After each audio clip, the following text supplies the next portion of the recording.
Hi guys! For today's video ay nandito pa rin tayo sa Puerto Princesa and nag-crave kami ng burger kaya naghanap kami online ng masarap na kainan ng burger dito. And dito nga kami napadpad sa Nom Nom. So, it's a 5-minute ride from the hotel kung saan kami nag-i-stay. And ito na nga, sinubukan namin puntahan itong lugar. Ito nga pala yung kanilang restaurant.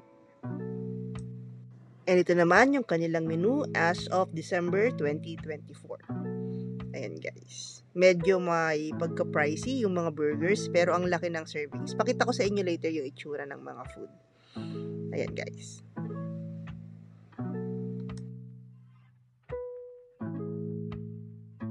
Got the kick.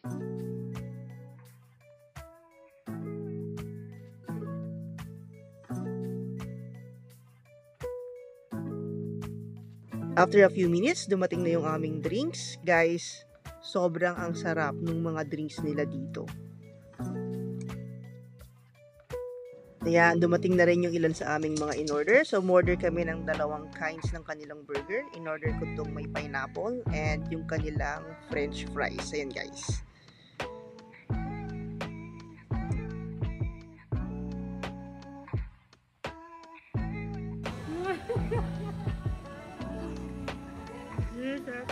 Ano? Bulong agad. Sarap. Juicy. Inayo.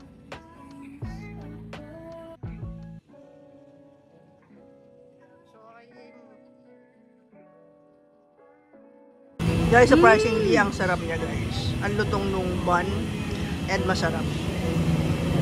Even yung drinks nila guys, ang sarap. Hindi na muna umorder pa kami ng extra dahil masarap yung mga milkshake nila. So just in case pupunta kayo ng Puerto Princesa, try nyo dito sa Nom Nom guys. Sigurado mag-i-enjoy kayo sa napaka-fair na price. That's our Nom Nom experience. Thank you for watching and see you on our next videos.